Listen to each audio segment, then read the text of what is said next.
Menopause मतलब माहवारी का बंद होना। नमस्कार, आज मैं यहाँ पे डिस्कस करूँगी कि मेनोपॉज होता क्या है। मेनोपॉज बेसिकली नेचुरल ट्रांजिशन होता है जो किसी महिला के लाइफ में होता है।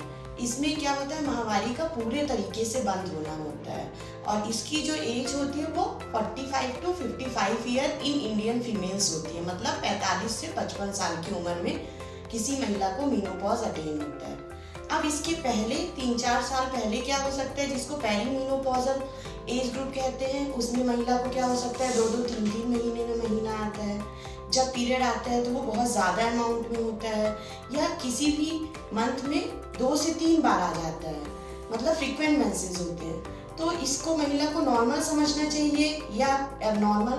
तो इसके लिए हर महिला को अपने डॉक्टर को विजिट करना चाहिए, क्योंकि कई बार क्या हो सकता है उसके यूट्रस मतलब बच्चेदानी में गांठ हो सकती है या क्या हो सकता है बच्चेदानी की झिल्ली मोटी हो सकती है, मतलब एंडोमेट्रियल थिकनेस इंक्रीज हो सकती है या एडिनोमाइसिस नाम की बीमारी यूट्रस में हो सकती है। और क्या हो सकता है, कई बार बच्चेदानी के मुहाने यानी सर्विक्स में भी कई बार प्रॉब्लम होती है या अंडेदानी या ओवरी में कुछ हो सकता है।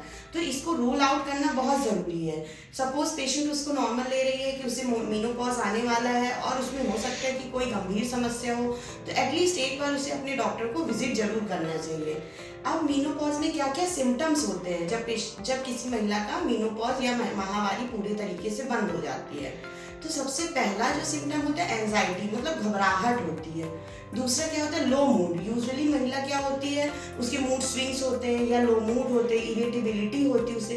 तीसरा डिक्रीज स्लीप हो जाता है। चौथी बहुत कॉमन समस्या क्या होती है, हॉट फ्लशेस, मतलब sudden wave of heat basically in face neck area. तो मरीज को अचानक से गर्मी लगती है। और क्या हो सकता है जॉइंट स्टिफनेस या जॉइंट पेन हो जाता है। और क्या हो सकता है, मरीज को बेसिकली पैल्पिटेशन हो सकता है, वेजाइनल ड्राइनेस हो सकती है, डिक्रीज लिबिडो हो सकता है या पैल्पिटेशन हो सकता है। अब ये होता क्यों है, बेसिकली मेनोपॉज में हार्मोनल इम्बैलेंस होता है। एस्ट्रोजन हार्मोन जो ये सारे काम कर रहा था, इसकी डेफिशिएंसी मतलब कमी हो जाती है। और बहुत कॉमन समस्याएं क्या होती है, ऑस्टियोपोरोसिस मतलब वीक बोन। और क्या हो सकता है कार्डियक इलनेसेस, मतलब कि हार्ट की बहुत सारी समस्याएं हो सकती हैं। तो ये हैं जो बेसिक नॉर्मल सिम्टम्स पेशेंट में होते हैं। अगले वीडियो में हम डिस्कस करेंगे कि मेनोपॉज में बेसिकली हर महिला को अपने लाइफस्टाइल में क्या चेंजेस करने चाहिए जिससे उनमें ये जो सिम्टम्स हैं लक्षण को कम से कम आए। धन्यवाद।